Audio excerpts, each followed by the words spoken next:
move now into the final part of the program of this year's conference, the Valedictory Session of the Asia Economic Dialogue 2023. We are absolutely delighted to have as chief guest His Excellency Mr. Piyush Goyal, the Honorable Minister of Commerce and Industry, Government of India. Dr. Vidya Yeravdekar, Pro-Chancellor of Symbiosis International University, will serve as chair of this session. I invite Dr. Yeravdekar to introduce the Honorable Chief Guest and open the session. Thank you.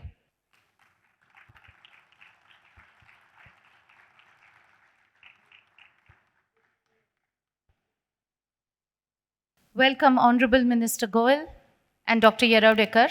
I invite Dr. Yeravdekar to kindly introduce the Honorable Minister and open the session. Thank you.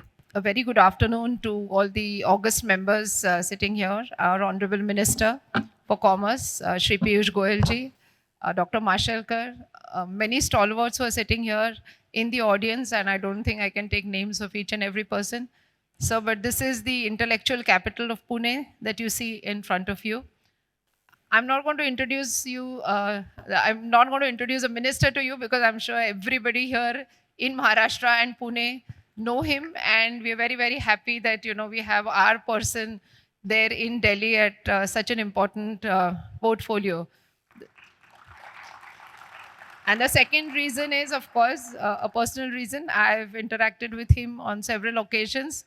He may not remember, but I sit as a governing board member of the Services Export Promotion Council, sir.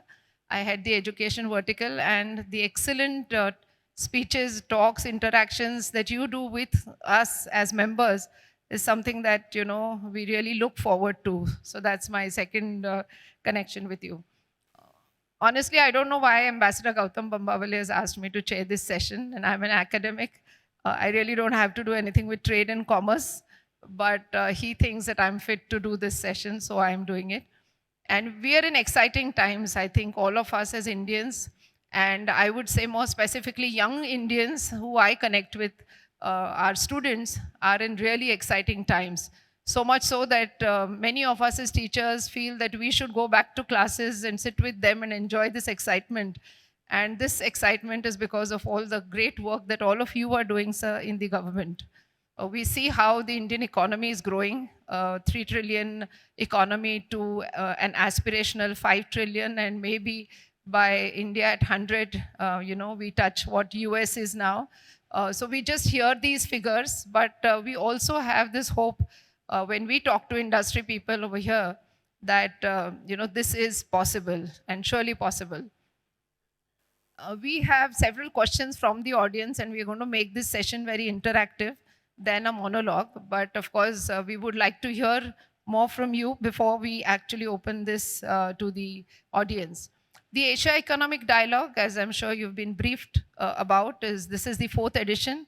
And this is something which is a brainchild of Dr. Mashelkar, Ambassador Bambawale, and others in the Pune International Center. So PIC is another think tank that you may have heard of. And it is similar to IIC. We only hope that, we have diverse speakers, diverse audience. Unlike many times in Delhi, we have the same speakers and the same audience. So we've tried to bring something out of Delhi and do this here in Pune.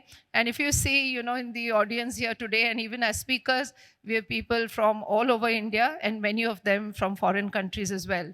So we try and make these talks very interesting, these talks very interactive. And we are very happy that you accepted to be here for the valedictory function. Over the last 2 days, we've had excellent speakers, right from the External Affairs Minister, Mr. Jaishankar, who was here. And, he spoke about G20 and, of course, what it means to all of us as citizens of this country. He also spoke to our students, and it was very exciting to have him almost like a rock star there and a hero here. So he's been referred to, with these adjectives, and several other eminent people from the public sector as well as private sector. So today we are here to listen to you. I will not say, there's lots for me to say, but I will not. And I will keep some of my questions also posed to you after your brief talk. Thank you very much. Thank you very much, Dr. Vidya. My respects to Professor Dr. Mashelkar. I think somebody we have all looked up to as one of the most towering personalities India has ever produced. And as a citizen of the country, I can say that you really make all of us proud with your work, with your knowledge. I have a number of other friends I can see here, including my former colleague Anup Vadhavan, who was Commerce Secretary with me. A very big privilege for me to be able to interact with all of you distinguished ladies and gentlemen on a subject which is extremely relevant and contemporary.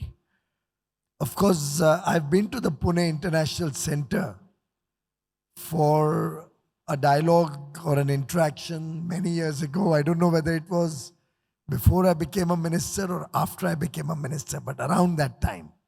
So I'm coming after many years, and I'm also coming after interacting with students at the Flame University.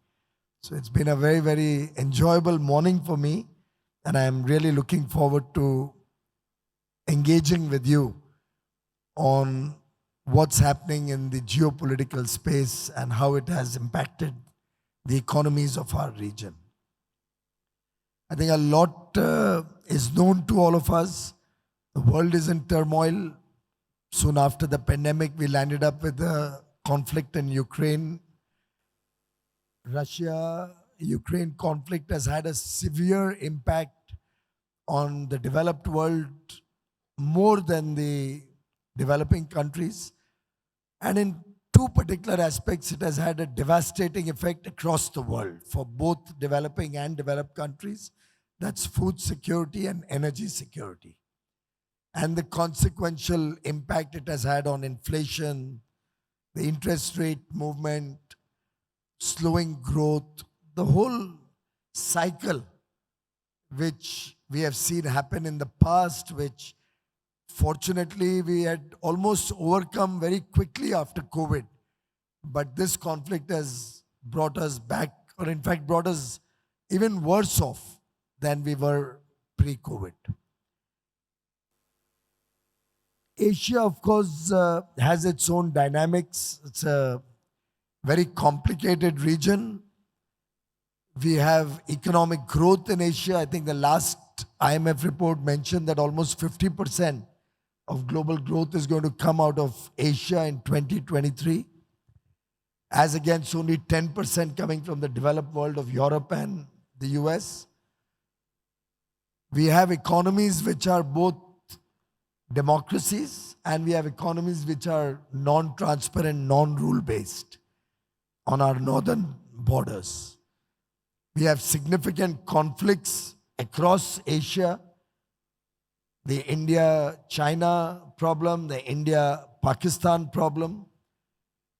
Russia, of course, likes to call itself a European nation, even though I think most of their territories are almost a part of the Asian continental belt. And over the years, we started off as a non-aligned country, probably leaned closer or leaned more on the socialist thinking and the left of the center thinking over the years. Post 91, we tried to evolve as a market-based economy, but it always looked to be a half-baked effort until in the last decade or so, we've been seeing the country wanting to internationalize our work, engage with technology, engage with modern way of working.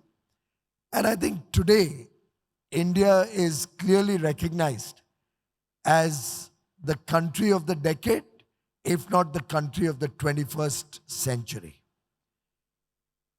I'm glad you raised the issue about where India would be going forward. We've already moved from the 10th largest economy in the last 9 years to the 5th largest in terms of size of GDP. We are today probably the most populous nation in the world with a young demographic dividend. And I think the young demography of India, which at one point of time we used to be worried as a severe drag on the economy, today is being recognized the world over as our biggest asset. And I'll try to explain that in a minute or two. But clearly, the fifth largest economy in terms of size is not our rightful place in the Committee of Nations. I would suspect that in the next 4 years or so, at best 5 years, we'll be the third largest economy in terms of GDP, in dollar terms. And I don't think by 2047, we'll be where the US is today.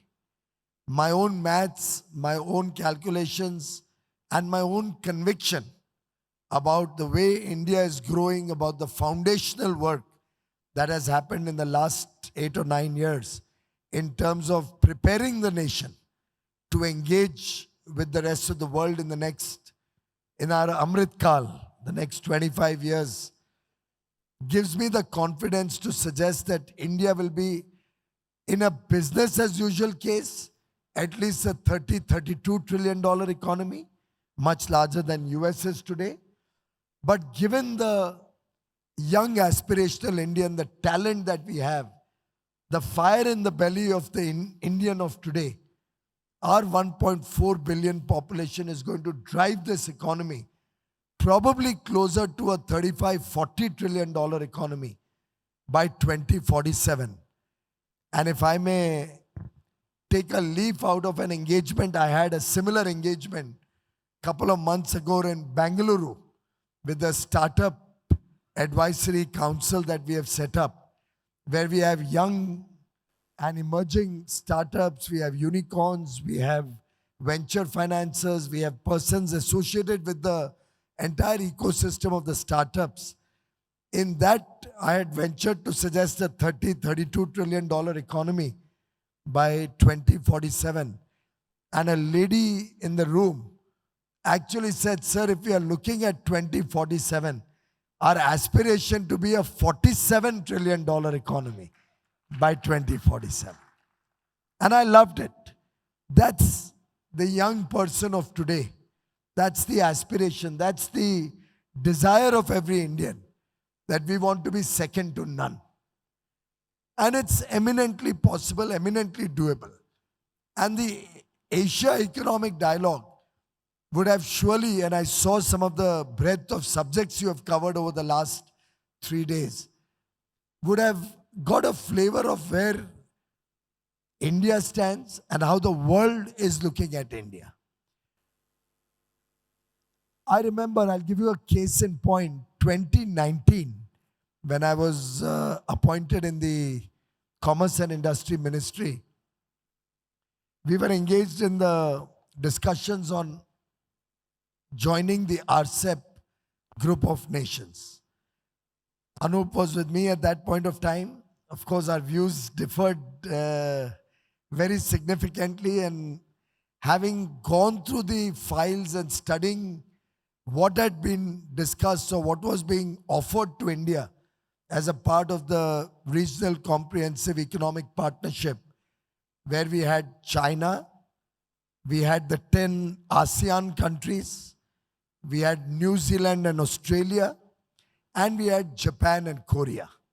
So it was a group of 15 countries plus India. We were the 16th. And we were in some ways an outlier. Not only because of our geopolitical tensions with China, but also because we already had trading arrangements or a free trade agreement with the 10 ASEAN countries, with Japan and Korea, so 12 in the box. Australia, we had been engaged for a long time until it got aborted because they said that if we are doing RCEP, we don't need to have a separate FTA. And New Zealand is so far off and remote that we only do some $300 million worth of bilateral trade with New Zealand. And their only interest is in dairy, and our big interest is in stopping dairy from there. I engage with stakeholders all over the country. I promise you,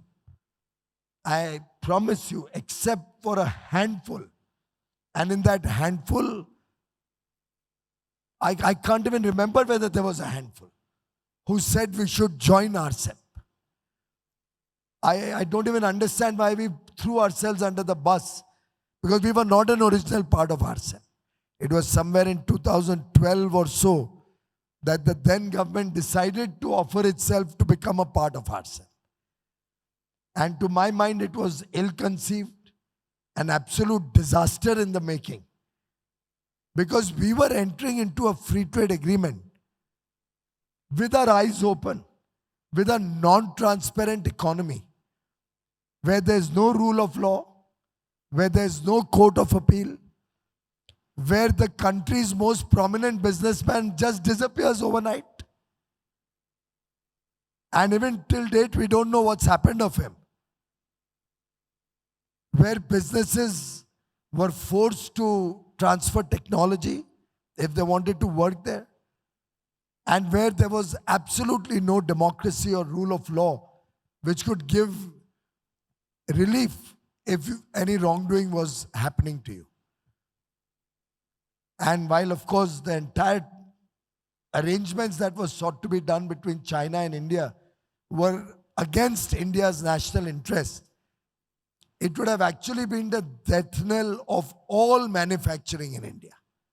It would have completely killed any manufacturing capabilities that we had or we sought to create in the years to come.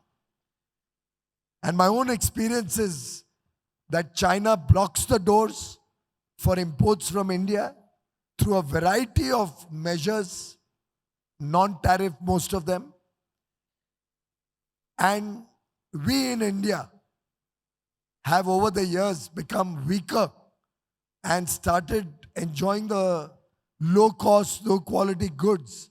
It's somewhat like a drug, not drug as in medicine, like opium, that over the years, we have made our own set of people so much used to low-cost, even though substandard products, that in the process, we have hurt India, we have hurt India's interests.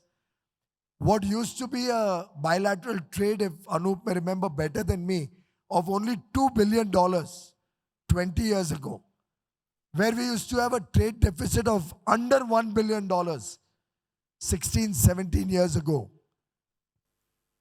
We have landed up mortgaging India's interests to China.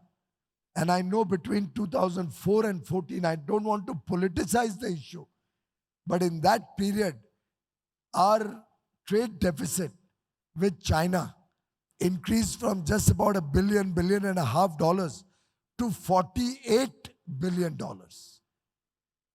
And we almost had an open sesame. We allowed everything to come in from China, whereas they stopped us every product from India through legitimate or non-legitimate reasons. Wherever we tried to stop any Chinese products, we had two problems.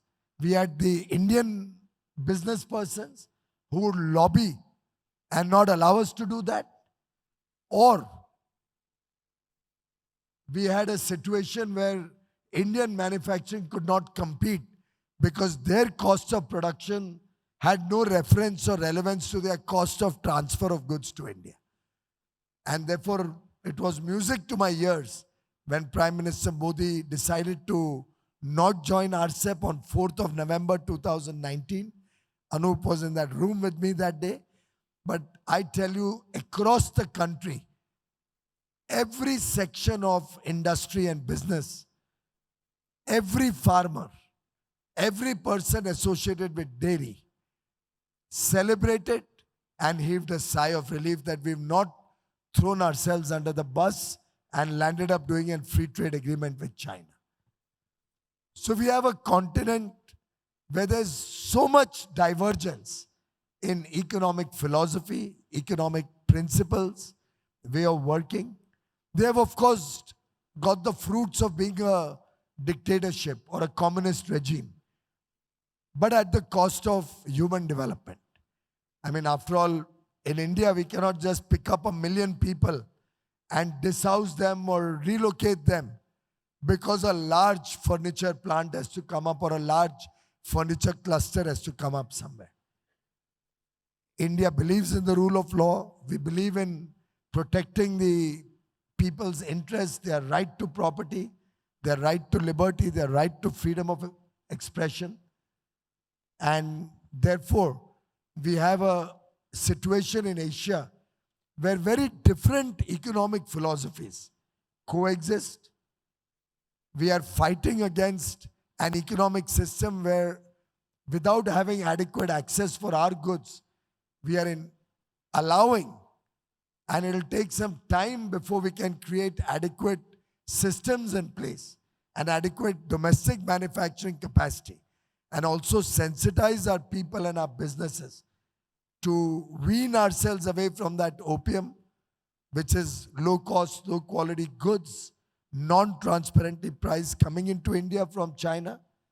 And I do hope the Pune International Center will play an important role to sensitize our people to the evils or to the risks that we have placed ourselves upon ourselves by this kind of trading relationship, which until 2001 or 2 was extremely low, probably $1 billion of bilateral trade, under 2 or 3 billion or 4 billion by 2004, and then has shot up to $100 billion today.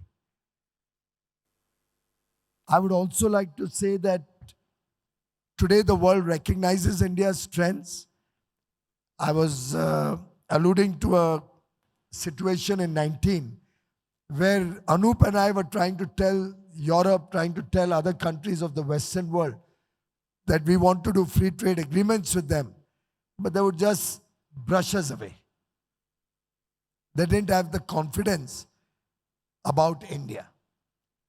COVID, in some sense, what Prime Minister Modi did, converting the crisis into an opportunity, opened the world's eyes towards what India is and what the strengths of India are.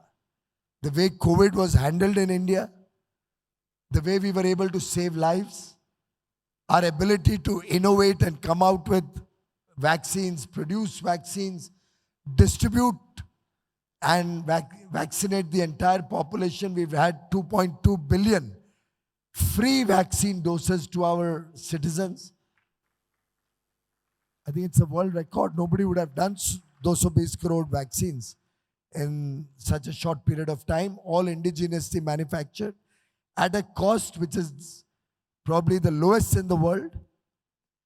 Today we have 4 or 5 or 6 vaccines, and you are the vaccine city in large measure. So Punekar should be very proud about that. Though I took a vaccine made by Bharat Biotech.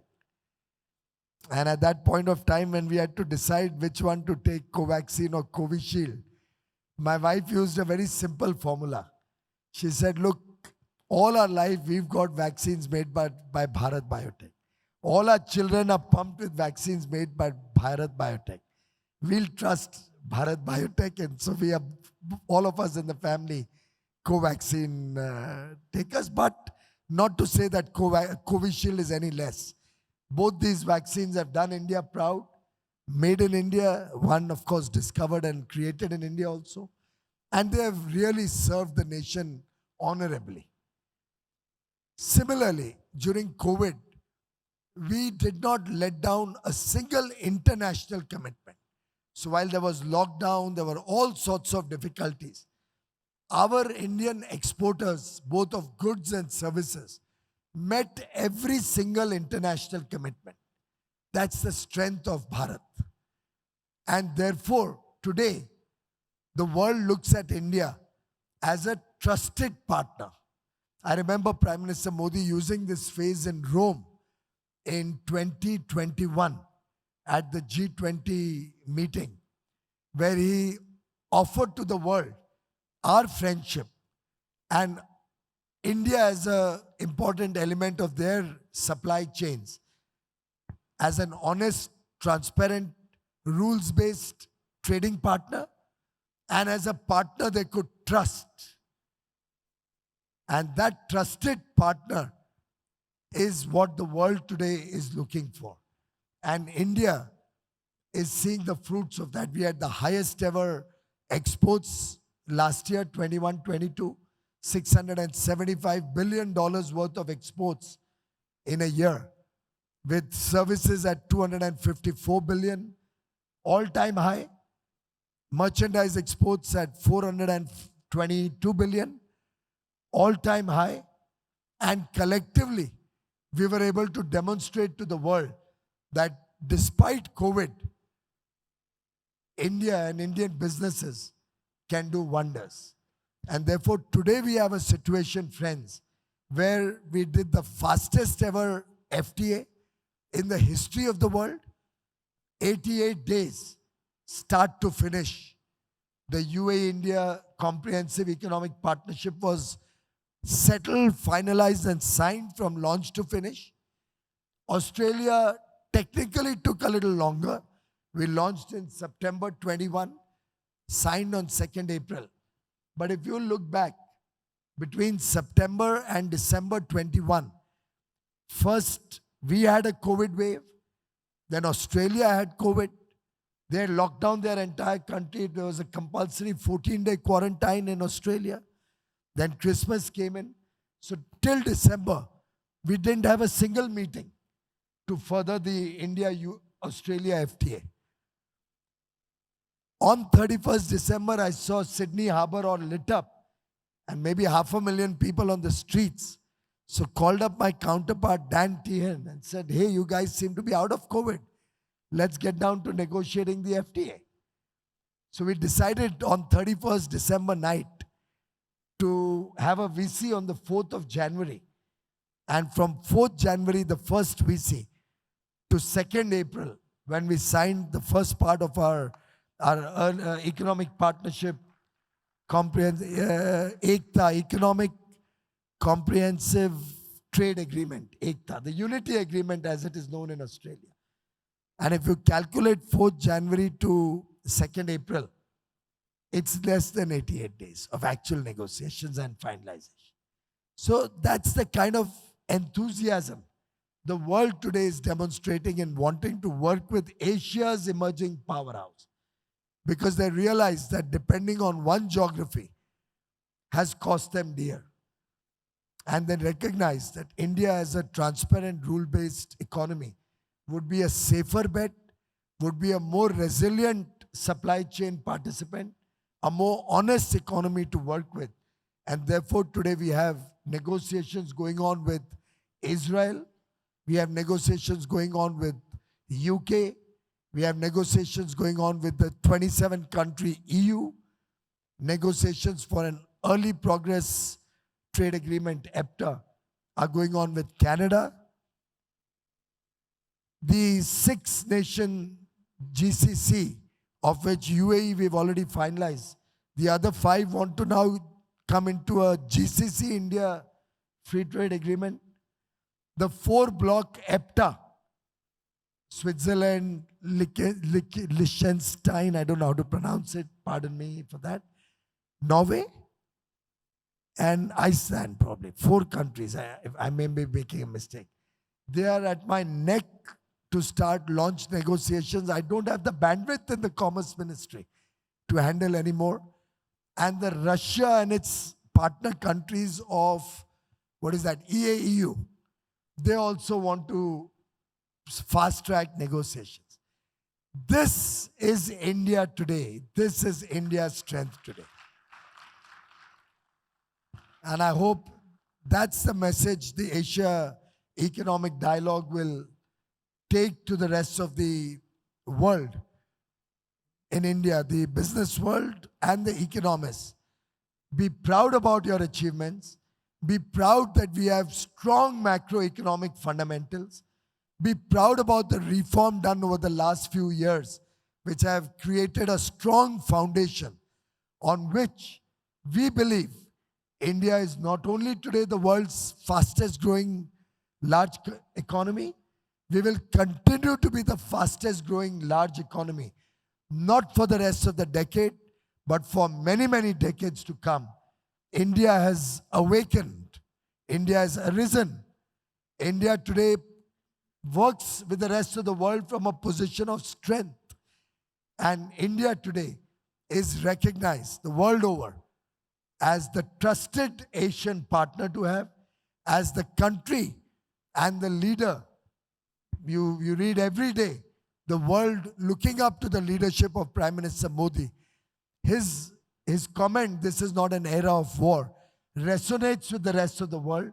They hope he will be able to find a solution to the problems that the world is facing currently. And I do believe it's the power of 1.4 billion Indians behind him, which today gives him the ability to work with the world, to showcase India's strengths to the rest of the world. I thank all of you for your good work, which has enabled Prime Minister Modi today to take India to that level, which will make us the country to watch out for not 1 decade, not 2 decades, but hopefully for the 21st century. Thank you.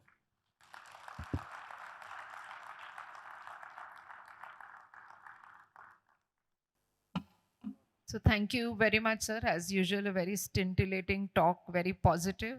So a couple of questions that have already come to me from the audience, and maybe some we can take.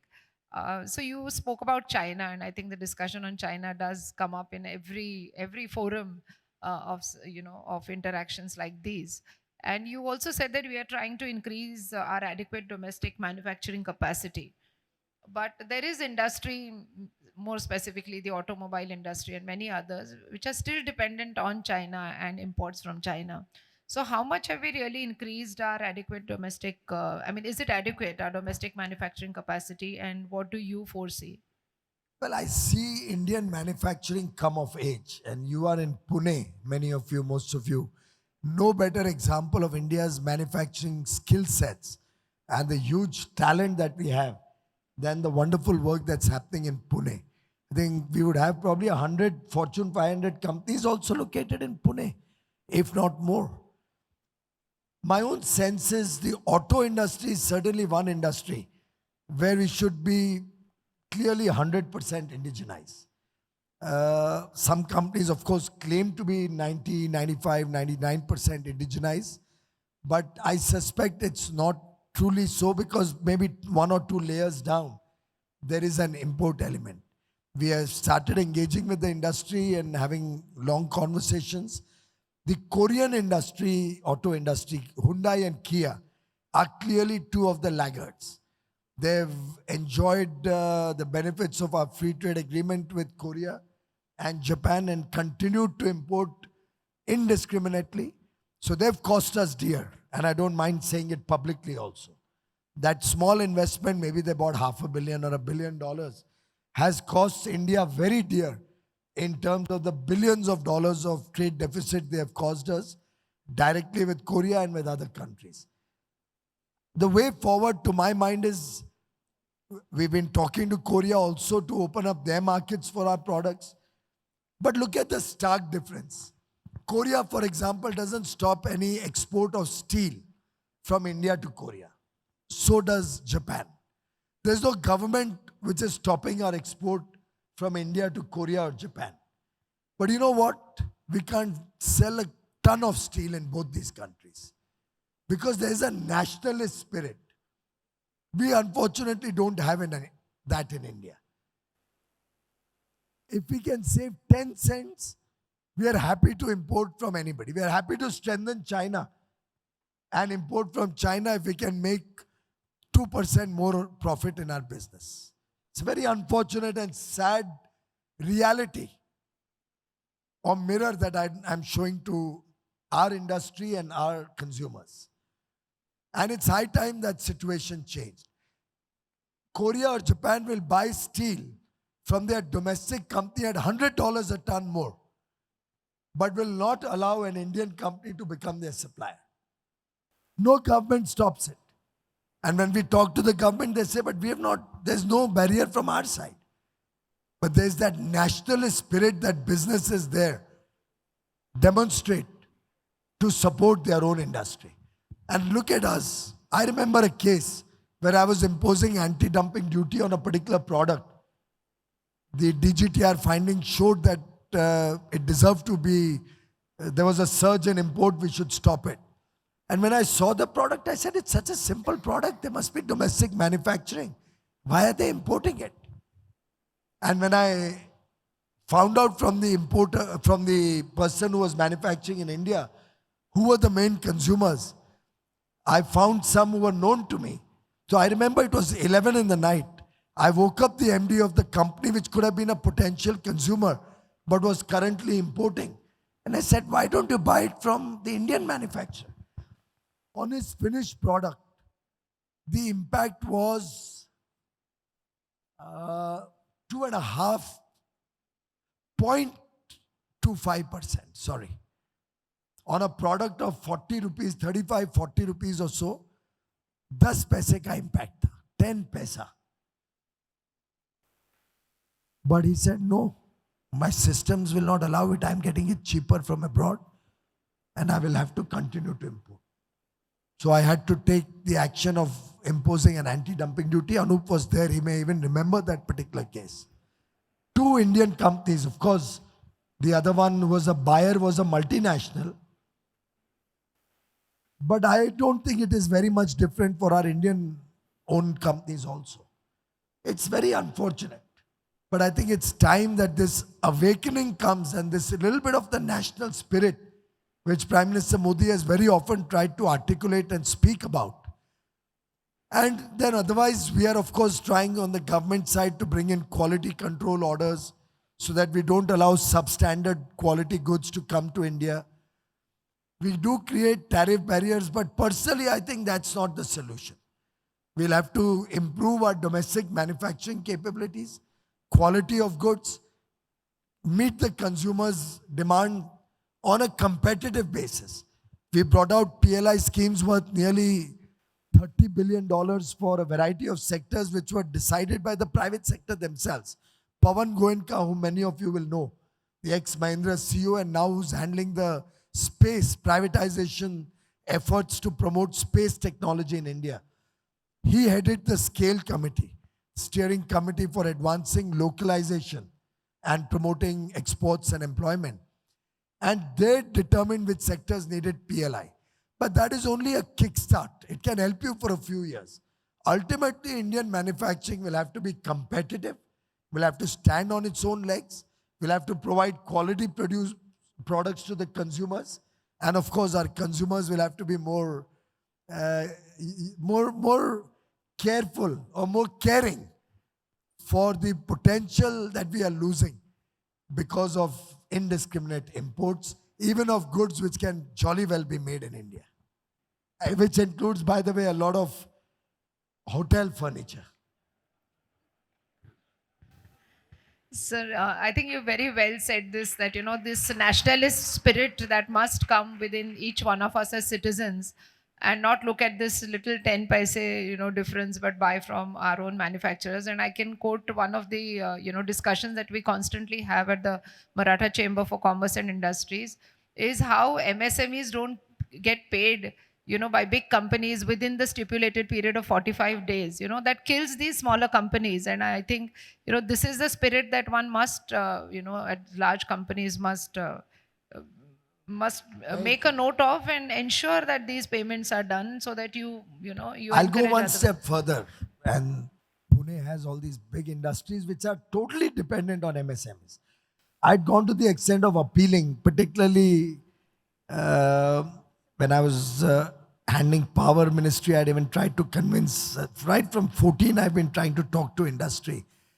Why even 45 days? See, a large company, a Tata, or a Birla, or a Kalyani, or a Mahindras, each one of them would have the lowest cost of borrowing. They can borrow probably even today at, now Libor is gone, but let's say whatever are the benchmark rates of the Reserve Bank of India. Now, and probably at times they've been able to borrow at below repo rates also. Because now with the Reserve Bank bringing the two twin repo and reverse repo rates, very often banks prefer to lend to AAA corporates at repo or slightly below repo through commercial paper. I said, why can't you pay against delivery? They are your regular suppliers. They are borrowing at 10, 12, 14, 18% sometimes. If they don't have very good credit rating or his financials, they borrow from the NBFCs at even higher rates. So if the large companies would pay across against delivery, each one of the MSMEs can become more profitable, can increase their scale of operation, and may actually give you an early payment discount, much more than what it will cost you. But I don't know why it's not found resonance with large industry. I hope Pune shows the way. Dr. Mashelkar, you catch hold of all your big industry in Pune and they all listen to you. आप एक मुहिम चलाइए इसके बारे में. Sir, हमने जो मुहिम चलाई है वो अभी हमने लिखना शुरू कर दिया मीडिया में. Ajit Ranade just wrote about this in one of the prominent newspapers. But sir, let me also tell you that since the last 2 days or 2.5 days, one topic that is resonating is climate change. And as a minister, what have you brought in for green technologies, bringing in these green businesses? So can you share some of your thoughts on this? I don't know if you recall when Prime Minister Modi was in Gujarat those years, Al Gore had come out with his book, then famous book, Inconvenient Truth. Prime Minister Modi immediately, a few months after that, came out with his version, Convenient Action. Because the inconvenient truth in India, we recognized it few thousand years ago. We don't need somebody to come and tell us that we need to respect nature, we need to respect and protect the environment and climate. But unfortunately, over the years, the consumption levels have gone up so high, and the developed world has very conveniently transferred most of the polluting industries out of their economies, a large part of it into Asia, by the way. And while they are the largest contributors to this problem in the ozone layer or the climate change problem, they are preaching to us today about what we should be doing, despite the fact that we are only 2.5% of the contributors to carbon, having supported 16-17% of the population. I'm proud to say that this government led by Prime Minister Modi, from 14 itself, has focused its energies on addressing this climate change problem as a responsible global citizen. I used to be running coal, power and renewable energy, all three. And when I mentioned it at Flame this morning, everybody had a big laugh. Coal and renewable energy, both simultaneously. But there is an interplay. I mean, when President Obama was in India and everybody was preaching to us about cutting down on coal, I said, sir, we'll have to invite you for candlelight dinner the next time you come to India if we shut down our coal-based plants. So we don't have an alternate technology anywhere in the world. We have a limitation on how much hydro we can produce. Nuclear power, China has blocked our entry into the nuclear suppliers group, the NSG. So we don't have guaranteed source of nuclear power. The world is not yet offering us safe and secure, adequate, affordable technologies so that we can venture in a bigger way in nuclear. Even then we are doing quite a bit to promote nuclear energy. Solar power is only during the day, and in fact it has its own challenges of grid management. We cannot do beyond a stage in solar power, even during the day.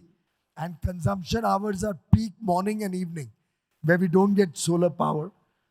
Gas is not available in India, but gas also is ultimately fossil fuel. But because Europe and America depend on gas, and they guzzle large amounts of petrol and diesel, they attack only coal, but not fossil fuels as a family. And this patent discrimination and unfair policies were called out by Prime Minister Modi at every occasion. And therefore today, the world recognizes his concept of lifestyle for environment, the life and sustainability movement. Because ultimately we'll have to look at sustainable lifestyles.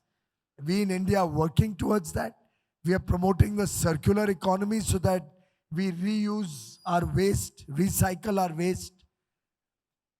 Solar power. When I was energy minister, we upped the ante from the National Solar Mission, which planned to be 20 gigawatt by 2022. Prime Minister Modi upped it to 100 gigawatt, and we achieved it. We had committed to be 40% installed capacity being clean and renewable by 2030. We achieved it in 21 itself, 9 years ahead of schedule.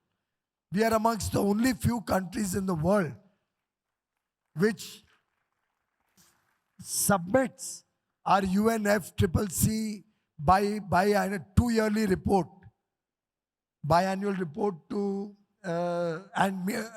reflecting on our achievements of the Paris Accord and our nationally determined contributions. Very few countries give the 2-yearly report. We do every 2 years, sincerely and diligently.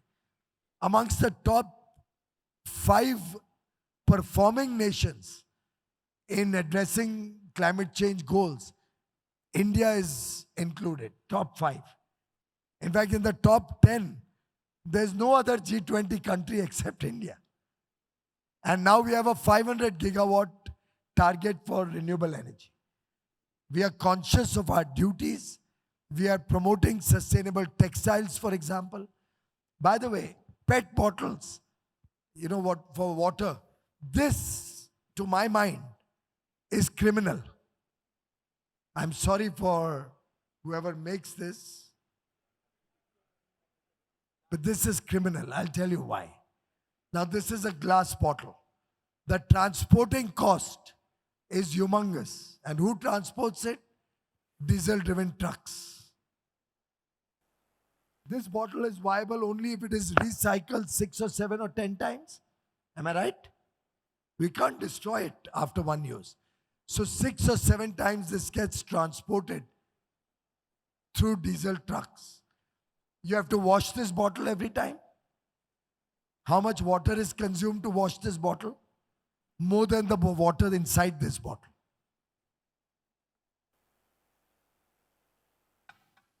Plastic bottles are all above 50 micron. Single-use plastic is banned. Not plastic bottles per se. Those plastic bottles are crushed into PET flakes and used to make sustainable textiles, like the one Prime Minister Modi was given at the the Energy Sera Week, or Sera Energy Week in Bengaluru earlier in this month. And you remember Prime Minister Modi wearing that blue jacket in Parliament? That was made out of sustainable textiles. That's the plastic waste which was converted into that smart jacket that he was wearing that day in Parliament when he addressed Parliament. Of course, on the other side, on the next day, we had a Louis Vuitton scarf reflecting the different cultures that prevail in the country. I don't mean to politicize again, but that's the reality. So we are very, very focused, and therefore I think, please, I think we need to reassess. Maybe Pune International Center can reassess, because my textile industry is asking me to open up import of used plastic bottles. They are not getting enough. Can you believe it? They're not getting enough plastic bottles. They want me to allow import of used plastic bottles for sustainable textiles, which gets a premium. And they're also worried going forward, people may stop buying Indian textiles if they're not made out of recycled product. That'll give a boost to organic cotton, which is again under me. So we can get a better price for organic. And by the way, I was in Sikkim last week. It's the only organic state we have in India. And now we are going to promote exports from there in a big way. We are setting up testing labs in every district of Sikkim. We are setting up a Spice Board office. We are setting up a FSSAI office for organic testing, a PIDA office, so that we can collectively, and look at the scale I've announced there. We are going to make it happen as a country under Prime Minister Modi's leadership. We're going to make exports grow from Sikkim of agricultural organic produce from 8 crores currently to 8,000 crores by 2030. That's the target we have set as the Modi government. Eminently doable. The telecom industry has shown us the pathway. Look at the mobile industry. Over 200 companies today engaged in different forms of mobile manufacturing. Apple informally tells us they want to have 1/4 their global supply from India in the next 3 or 4 years. So the world is looking up to India. It's for us to grab the opportunity. I hope we don't fail in our green mission for lack of focus by all of us. Because if we have a 500 gigawatt solar power target, but what will we do with that power? Our grid won't be able to handle it. But if we can convert it to green hydrogen, and we've recently approved significant government support to make that happen, that green hydrogen will convert to nitrogen. I'm not a techie, I'm a poor little chartered accountant. Please pardon me if I make a goof up somewhere, but I think that will convert to nitrogen, ammonia, my apologies, to ammonia, which will then be exported to the whole world. So we have ambitious plans as a nation, and I do hope each one of you will be a part of our journey as a responsible global citizen. And we will meet our targets, rather exceed our targets. And the world today is looking up to India. I hope we don't let down the world's expectations from all of us. I can just take 1 or 2 questions from the audience. We have Mr. Amit Paranspe. Maybe you could just introduce yourself and ask your question. Amit Paranspe. I'm part of the Marathwada Chamber of Commerce and Pune International Center. Thank you very much for highlighting the importance of manufacturing. We here in Pune are, as you said, trying to do our bit. I just would like to highlight one point, that Pune is the #1 in the country in engineering exports. So we are definitely doing our bit, and of course we need more help from all of you to do it even better. My question is, you also talked extensively about trade. Now going forward, how do we see these kind of FTAs panning out in the next year or so? Especially, you didn't mention countries like US, some of our other bigger partners. What kind of progress would we see there? Well, I see good progress in some of the FTAs with countries like UK and Canada. Switzerland and the sister countries have not yet launched. I'm trying to settle the broad framework and the sensitive issues. For example, they've committed they won't ask us to open up dairy. When I explained to them that, while we may be the world's largest dairy producer, but our millions of farmers depend on that small quantity of dairy, and we can't allow imported dairy products to come and affect pricing or the farmers of India. That's subsistence for them. 2-acre, 5-acre farmers, couple of livelihood cattle or something. You can't allow dairy to come into the country duty-free. So even similarly on patents, I can't accept anything which will restrict our pharma industry. So few sensitive issues, if we sort out, that could also be a possibility. Europe is 27 countries, much more time-consuming and much more bureaucratic in their approach. So I suspect that will take some time. The US, sadly, doesn't have congressional support to engage in free trade agreements in the future. So US, we are not doing a formal market access free trade agreement, but therefore they have devised, and the FTA approval in US needs Congress to approve it. And they don't have the ability to pass anything through Congress because there's no bipartisan support on this.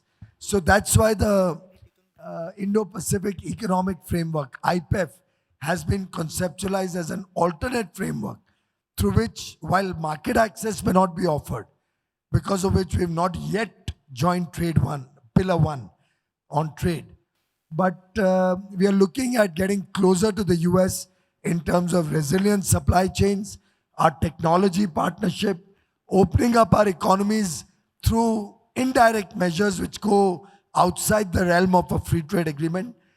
We have very high level and very significant and very frequent dialogues with the US. You might be reading about it. I was there last month for our trade policy forum with the USTR Ambassador Catherine Tai. Went off extremely well. And I had meetings with several CEOs. The Commerce Secretary, my counterpart, I have two counterparts in the US, USTR and Commerce Secretary. Gina is coming in on Holi on the 8th of March, and we have our commercial dialogue, and she's flying in with a huge business delegation of the top corporations of the US. Only last night, midnight, we were on a call where we were exchanging notes, and I was inviting her to come and celebrate Holi with me on the 8th so that we can give her a cultural flavor of the Festival of Color. So I think, and she's super excited, I'm told, about the way, actually I'm not told, she told me yesterday. She's super excited about her visit to India, along with the business people. And she was telling me about some of her calls with CEOs in the US. And she says, I've had hour-long calls, as have I had with the Indian counterparts in the CEO forum. And we are both really investing huge time and capital in making the US-India come closer together and our businesses engage deeper with each other. Thank you, sir. May I request Rujita? Rujita Jagtap is a director on the Maratha Chamber for Commerce and Industries. She also has a question. Thank you so much, Honorable Minister. I represent the MSME, and of course, we are very thankful for all the initiatives that the Ministry of Commerce has taken, which are very conducive to boost the economy. So thank you so much. My question is, do we expect any specific focus areas or any kind of initiatives that you will be taking up for actually making it easier for the MSMEs to export and also to augment their footprint in the global markets in the years to come? You know, naturally, any effort to increase exports will have a direct or indirect impact on MSMEs. So while many of the large PLIs support large-scale manufacturing, the reality is that that large manufacturing is always on the back of a number of small MSMEs around it. Pune is a living microcosm of how Indian industry works. There would not be a single company here, large company, which would not have probably scores of MSMEs as a part of their ecosystem. And then that goes to other levels of service sector and even a dhaba contributes, the transporter contributes, hostels and small lodging houses contribute. Our workmen go to canteens. I mean, it's a whole ecosystem around large businesses. Specifically for MSMEs also, we often come up with different schemes, different promotional avenues. Though in the long run, I personally believe all of these can be measures like you kickstart a motorcycle. They can help you kickstart an ecosystem. But ultimately, we'll have to have a balance between consumers' interests and subsidies or promotions done to protect and promote a particular sector of the economy. I believe in Michael Porter's theories. We'll have to ultimately have a competitive edge, or the comparative nation, the theory about comparative economies or strengths of economy of different countries. So unless we are competitive or our comparative advantages prevail in any sector, in any industry, artificially you can promote or support a sector only up to a point. Beyond a point, it will be detrimental to the value chain that we wish to promote in India. Somewhere in the value chain, it will start hurting. And then bear in mind, I'm also Consumer Affairs Minister. So I have 140 crore consumers to look after. And consumer interests, while of course we don't want substandard products to go to consumers, even though they may be cheap, but consumer interests also demands that they get affordable products, albeit of high quality. So it's a balance that is often being created. MSMEs will always be very, very critical to India's economy. What in India's? The global economy. And all of us, our FTAs also, have a lot of discussions around MSMEs, around startups. So even in our patent office, for example, I think we give I don't know whether it's 50% or more concession on all activities, trademark, copyrights, patents, all of that. For startups and women entrepreneurs, we give up to 80%. I think for the micro also now I've gone up to 80%. Too many things happening around the place. But startups, women entrepreneurs get an 80% discount on anything to do with the patent office. MSME has a number of schemes. We are coming out with new schemes for footwear, for textile, a number of sectors which will naturally go to MSMEs. So it's a mix where we believe that some large industry needs to come with economy of scale and which will also benefit MSMEs indirectly. And we believe in certain sectors like garmenting. MSMEs are the way forward. Or accessory manufacturing, component manufacturing, auto component manufacturing, where MSMEs will play the role. So if you don't mind, can we take one more question? Let 2 or 3 ask at the same time. I'll try to give a combined Okay. answer. Mr. Bhargav? Sir, I have interacted with you as CII and Maratha Chamber multiple times. My name is Pradeep Bhargav.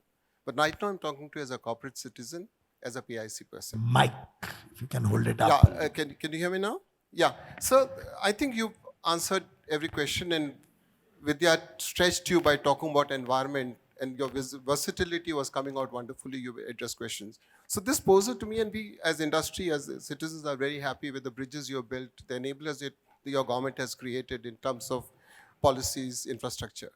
The issue, sir, and there's no white ball for you. You take everything, and we know your versatility. And to that extent, I'm not binding you to your portfolio, but as a consumer affair. Sir, there is something, it's a request, not a question. There are a set of people who are not in this hall. We need to bring in some dignity, equity, social security. It's all there on your roadmap, sir. By a whole lot of workforce, particularly informal workforce, the labor laws in which I've been involved and worked with you when you were in that committee also, sir. I think it's time that we address the needs of informal workers working for the formal sector and otherwise. Sir, not a complaint, just a request, because I don't think we can be an Asia emerging powerhouse if you're not inclusive. I don't think we can comfortably be here, whether it's a glass bottle or that bottle. I think we owe it to them. Sir, your government has come out with one of the most amazing laws. They're all there. Just a submission to you. Don't have to give an answer, but I think that's something that this Sarkar owes it to the people. Thank you, sir. So I think we need to close now, and I mean, we've had enough questions for sir. So there will be a lot of hands that will be raised, but I can also see your office people also, you know. Just one point to supplement what you said. Clearly, if we brought out the labor laws, the intention is to get them through. But you would have seen even the education policy. We took nearly 3 years or 5 years to come out with it. It started when Prakash was the minister, probably. Your Punekar again. But we received 300,000, 3 lakh responses को study किया गया. And आप बताइए reform, education reform, कितने वर्षों से इस देश में चर्चा हो रही है? We've been discussing it for decades that education systems need to be reformed after 34 years. But tell me a single criticism that came out after the National Education Policy 2020 was unveiled. That's the nature of this government's work. It takes a little time because we engage with all stakeholders, address everybody's concerns. We would like to be a more inclusive government which is thought-provoking, takes people's, eggs people on to give us even angular ideas, out-of-the-box solution. And that's why the education policy was successful. Zero criticism. Could you imagine? Education policy, even the communists didn't criticize it. Forget everybody else. So I think the labor laws are going through that process. You'll see them soon. But I want to, before, I know he's also giving me hints and your time is up, but one thing I'll tell you, reflect on it. What has this government done different from previous governments? Let me give you 2 or 3 cases in point. For 67 years after independence, we had half our population going to the fields or in a slum, finding a track, railway track or some quiet corner for their daily needs. How shameful and how undignified was that? We are all in this room, we've all lived through that period. Governments came and went, prime ministers came and went. Did ever anybody talk about it? Did ever anybody think that our mothers, our sisters, our daughters, the indignity that they had to face, and of course men also. Why did so many years go by? And why could we not have anybody sensitive enough to sort out that problem? We used to actually have Hindi film songs around it, but never thought of solving the problem.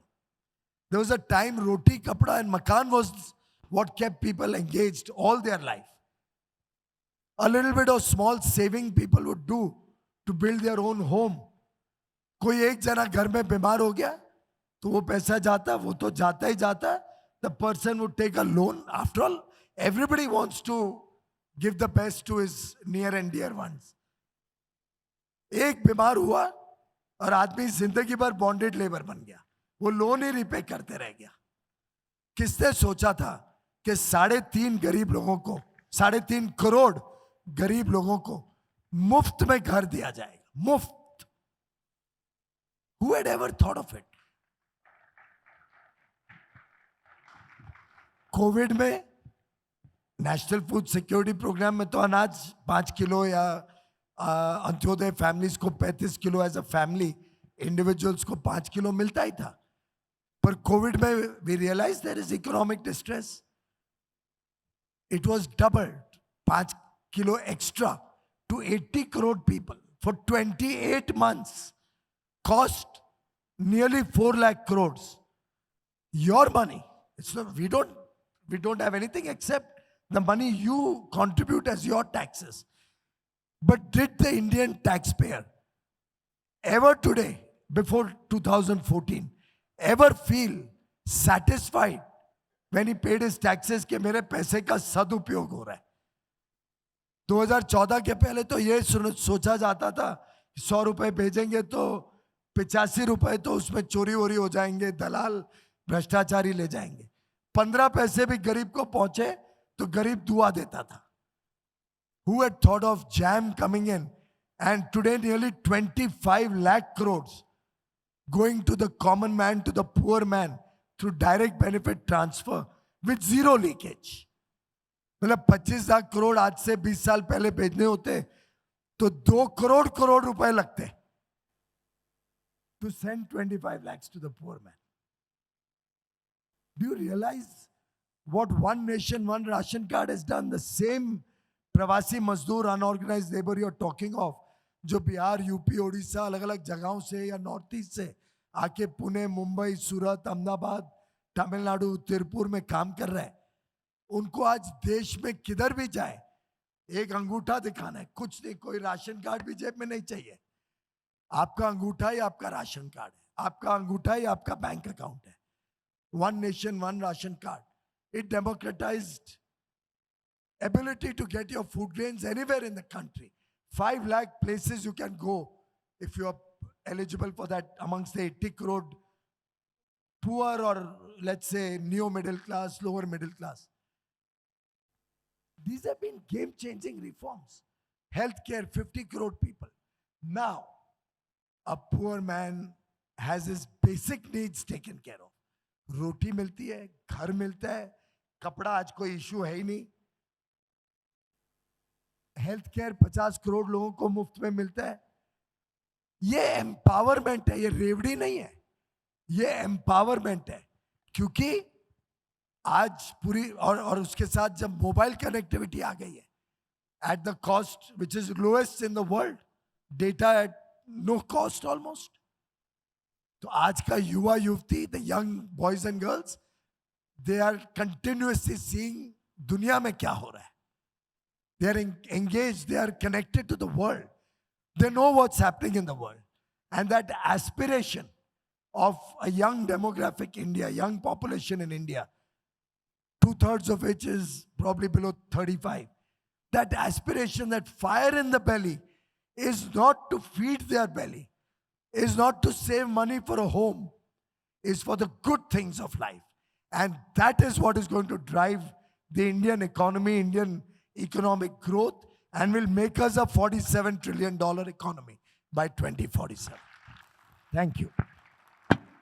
Thank you very much. So I'll just sum it up. So thank you very much, sir, for a scintillating talk and very, very positive. I'm sure the lady in Bangalore who said that, by by 2047 we can become a 47 trillion dollar economy. It sounds very true to all of us sitting here in this very august gathering. As a doctor, sir, I definitely appreciated the vaccine Maitri program. At a time when Indians were not receiving the vaccines, but there were, people in our neighborhood who received vaccines, and it was something that we couldn't have ever imagined. And several such programs. Indians were getting it, but parallelly you were sending it out, and that time we wondered why are vaccines going out with. We wanted to give vaccines to all the Indians first. But there are two factors. A, there was a lot of vaccine hesitancy, and we had political leaders and tall leaders who were creating a scare because of which vaccines were going across the country but were not getting administered. Due to which Prime Minister Modi said that it's better than getting them expired or wasted. We should also look at supporting other countries. Second, the West was only looking after themselves largely, and their vaccines were $30, $38, $40. Our vaccines being lower cost, Prime Minister Modi felt it's our duty as a large country, as an economic powerhouse, to support the small countries, our neighbors, the Pacific Island nations, the Caribbean countries, those who are less developed or even less privileged than India with vaccines. So we gave out vaccines. We've exported nearly, I think, 230 odd million vaccines across the world. But only to poorer, less developed and more deserving countries and our neighbors. And Vaccine Maitri we are proud of, but we did not do it at the cost of vaccines to India. We first did it with the spare vaccines, and then after India had met its own needs. So we balanced both Vaccine Maitri and our own domestic need, lest a wrong message go from No, absolutely not. I was giving a reference to the Finance Minister of Bhutan, who was very, very appreciative of this when he spoke yesterday in this gathering. And in that context, I said that it was a commendable exercise by the government. And yes, and many of the neighboring states. Not only this, but the kind of people that you brought back during COVID, through flights being, and also students that came back from Ukraine who suffered very badly. So, sir, excellent talk. We are indeed very happy that you accepted our invitation, and this was a wonderful open interaction. We hope that you come back to Pune again and come and interact with us more closely. I would only say that the things that are said in Pune generally come true. So let's hope that the $47 trillion economy statement also comes true. And we will always remember this, when we grow old, but we will be there at India at 100. Thank you very much, sir. Thank you very much. I had lots of notes in terms of briefing you about the exhilarating Asia Economic Dialogue 2023 that we had, but I'm going to set it aside because you electrified the entire audience. I don't want that electricity to come down. You have been absolutely amazing.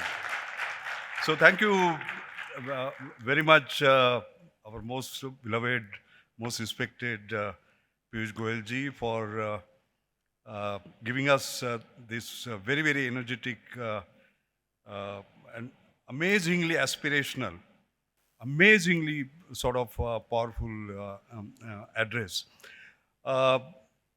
I will just make 2 or 3 brief points.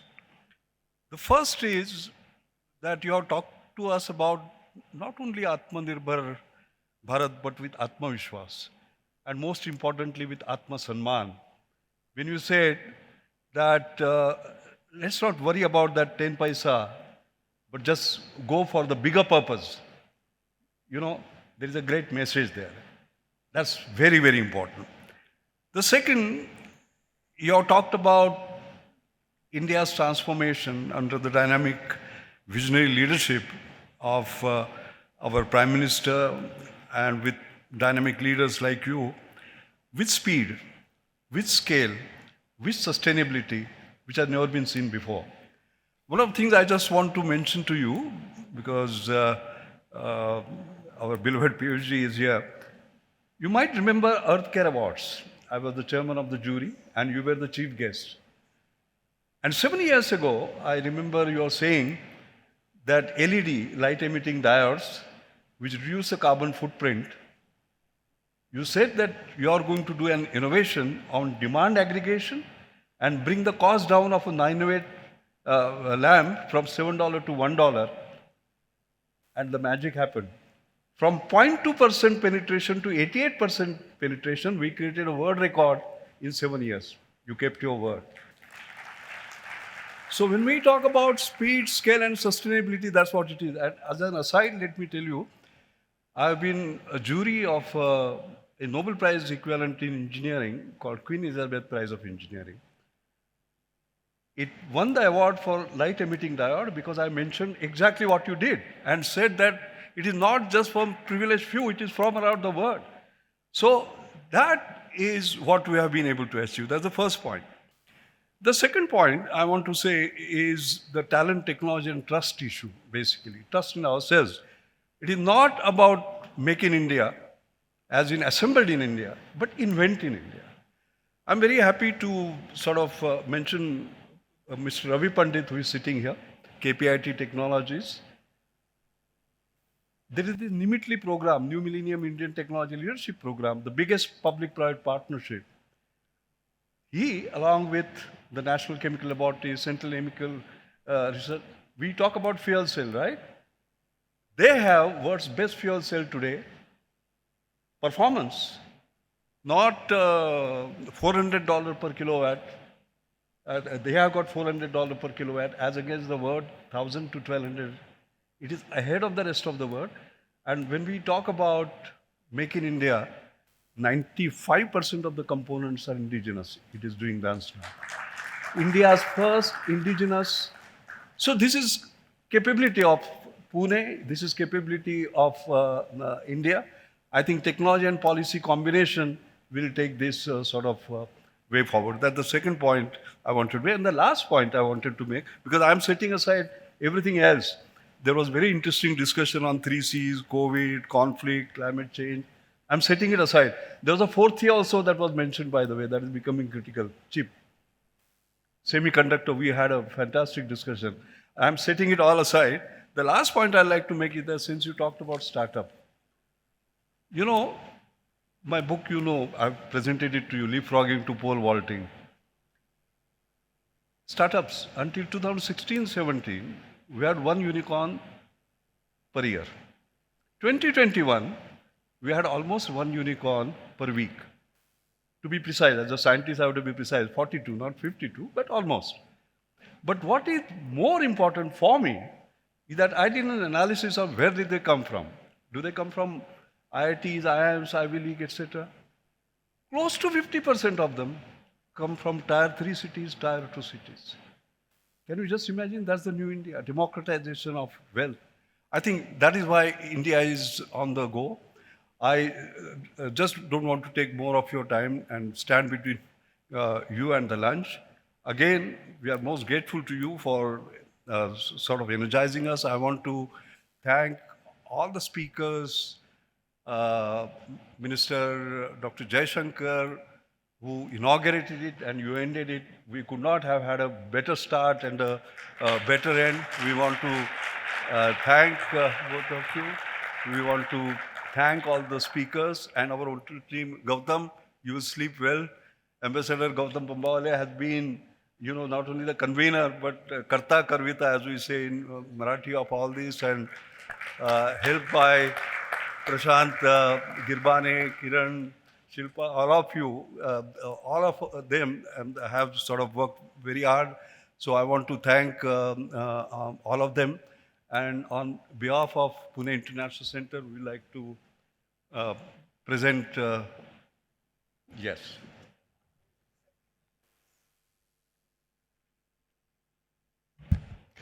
PIC President will hand over a token of appreciation to our chief guest and valedictory speaker and to Dr. Vidya Yeravdekar.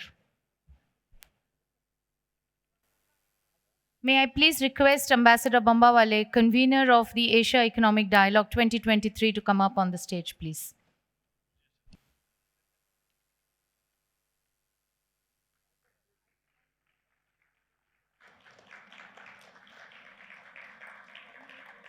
Thank you. May I request everyone on stage to please step forward for a group photo, kindly? Thank you.